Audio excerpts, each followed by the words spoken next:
If you're looking exactly where I am looking right now, you might be able to see something out of the ordinary on that mountain there. Let's go a little closer.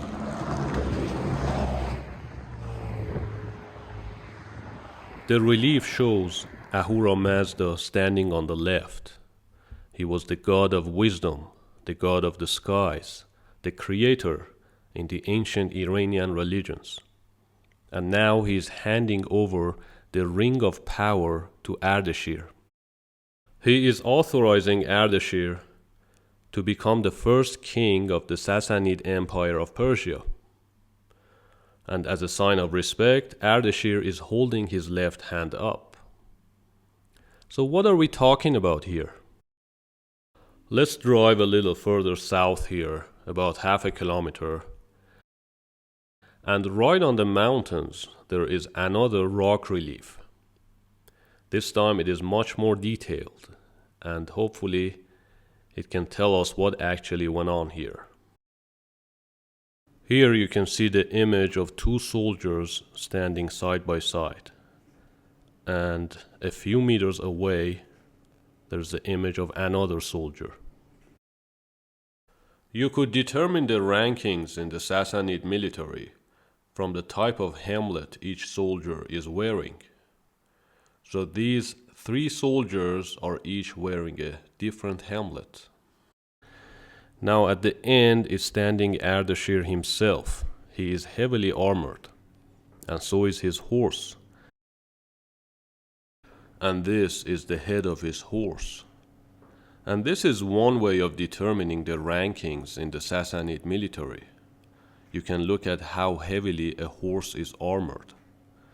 For example, compare Ardashir's horse to this horse right here, which is not that heavily armored. So, Ardashir is holding a spear in his hand and he is pointing it directly at Artabanus, the last king of the Parthian Empire. Artabanus is supposed to be standing here, but the image is faded after 1800 years of erosion. But he will lose the battle to Ardashir's army.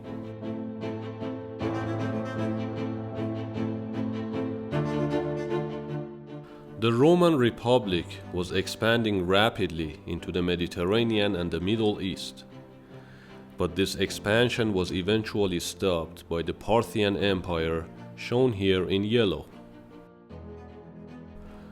The Parthian military strategy against the Romans was in general a defensive strategy.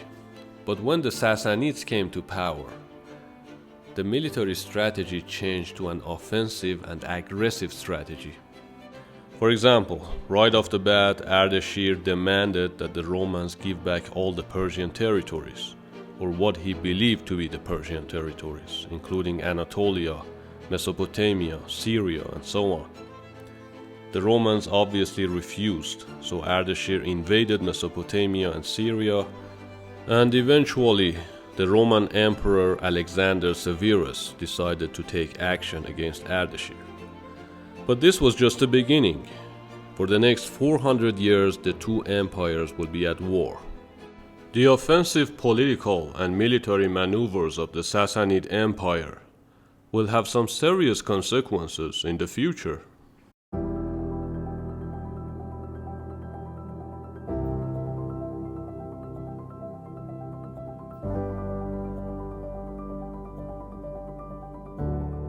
I'm now entering this palace from the northwest. Ardashir built this palace after he defeated the last king of the Parthian Empire, and that's the main reason why it is constructed on a flat surface. As we saw in the beginning of the video, the original palace was on the elevations to prevent capture and invasion. There are 3 domed halls in this palace, and this was the central domed chamber, which probably was a banquet hall in the ancient times.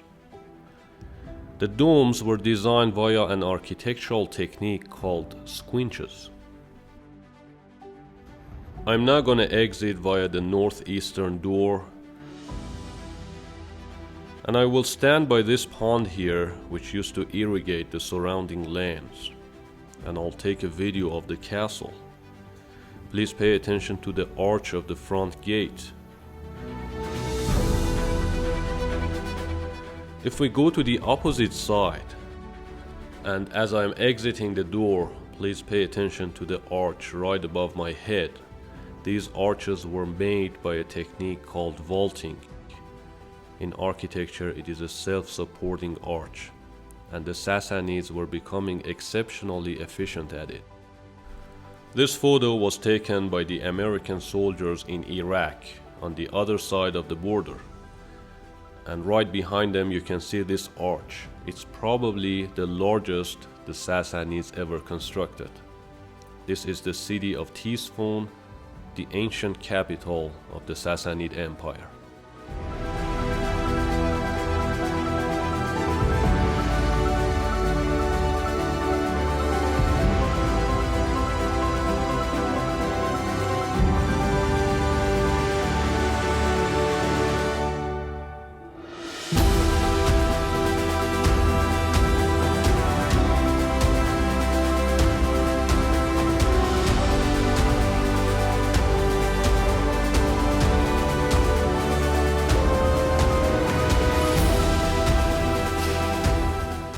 As we said before, the Romans and the Persians were at war for 400 years.